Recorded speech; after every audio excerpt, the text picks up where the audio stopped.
얼마 전 국정감사기간 대전 가정법원이 주목을 받았습니다. 범죄 청소년을 대상으로 하는 기리의 학교 프로그램 때문인데요. 대전에서 가장 먼저 이 프로그램을 시작한 이후 우수 프로그램으로 인정을 받으면서 전국 가정법원 프로그램으로 확산이 됐습니다. 이 프로그램을 처음 도입하고 시도한 고춘순 전 가정법원 판사님, 지금 변호사로 옷을 바꿔 입으셨는데요. 고 변호사님을 이 자리에 모셨습니다. 안녕하세요. 안녕하십니까. 우선 이 기리의 학교 프로그램이 무엇인가요? 네, 기리의 학교 프로그램이라는 것은 일단 재판을 받는 소년들을 소년원에 보내지 않고 좀 자발적으로 비행을 하지 않을 의지를 심어주기 위한 프로그램입니다.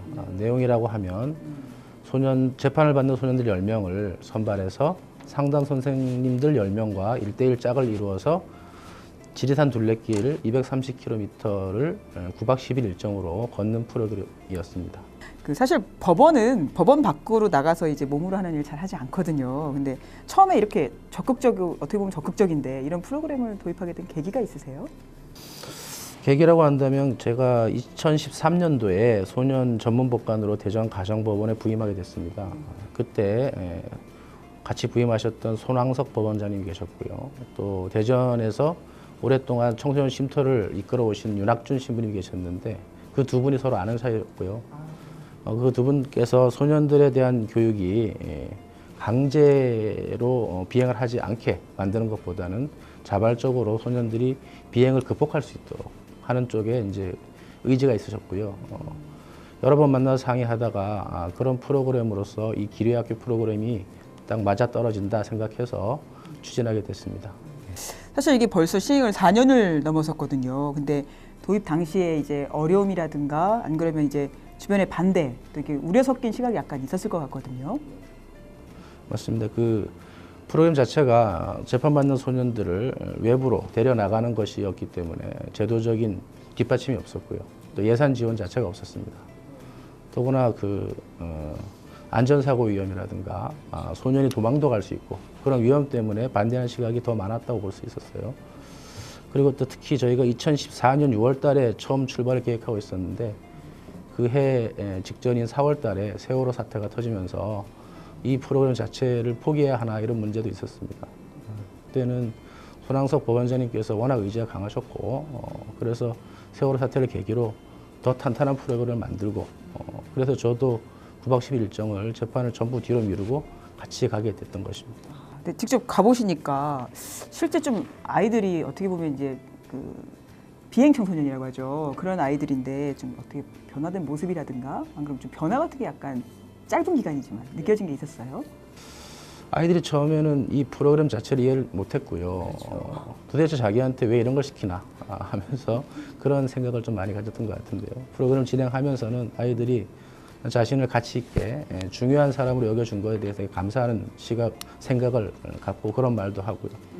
처음에는 말도 잘 하지 않던 아이들이 나중에는 이제 상담 선생님들이 너무 고마우니까 자신들이 그 배낭을 대신 짊어지고 하겠다라고 그런 모습도 보고 참 보람 있는 일이었습니다.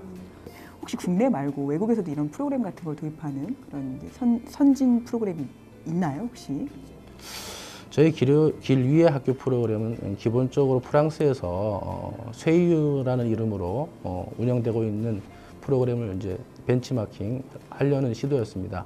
프랑스에서는 이미 오래전부터 그 징역형을 선고받은 사람 대상으로 그 사람들이 신청을 받고 선발을 해서 외지의 환경에서 3개월 동안이나 장기간 걷는 그런 프로그램을 갖고 있습니다. 그런 프로그램을 마치면 징역형을 면제해 주는데요. 그 사람들의 재범률이 거의 제로에 가깝다고 하니까요. 상당히 부러운 일이었습니다. 사실 처음 이 프로그램을 만든 창시자시죠. 어떻게 보면 국내에서는. 근데 앞으로 이제 이 프로그램이 어떻게 좀 나아갔으면 좋겠다, 방향을 좀 어떻게 잡았으면 좋겠다라고 생각하시는 부분이 있으실까요? 창시자는 아니고요. 그냥 실무자였고요. 실무 경험을 토대로 생각해 본다면 당시에 이제 프로그램을 같이 했던 사람들이랑 프로그램을 끝내고 나서 이제 앞으로 어떻게 방향에 대해서 논의해 본 적이 있었습니다.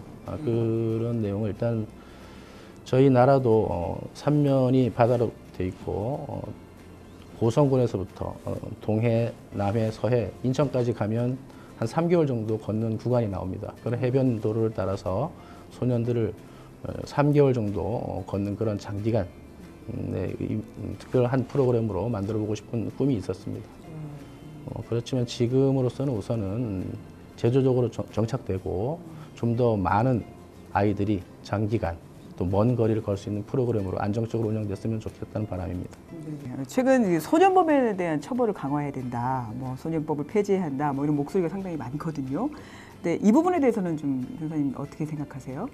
소년들의 범죄를 보면 진짜 소년들의 한 행위가 맞는가라는 생각이 들 정도로 무섭고 흉해지는 그런 모습을 볼 때는 뭐 구체적 사안에 따라서는 처벌을 강화해야 된다라는 시각이 맞을 수도 있습니다.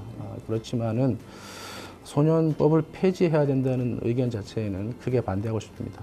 왜냐하면 비유적으로 말해서 자라난 나무에서 푸른색 잎사귀가 나지 않고 검은색 잎이 난다고 할 때 무엇보다 먼저 그 나무가 자라나는 토양부터 뭐 무슨 문제가 있는지 살펴봐야 될 것 같은데요. 그래서 소년이 범죄가 많아지고 또 강화되게 할 경우에는 소년에 대한 처벌보다는 그에 대한 사회적 책임, 왜 소년이 그런 범죄를 하게 되었는가 배경을 먼저 살펴봐야 된다고 생각합니다.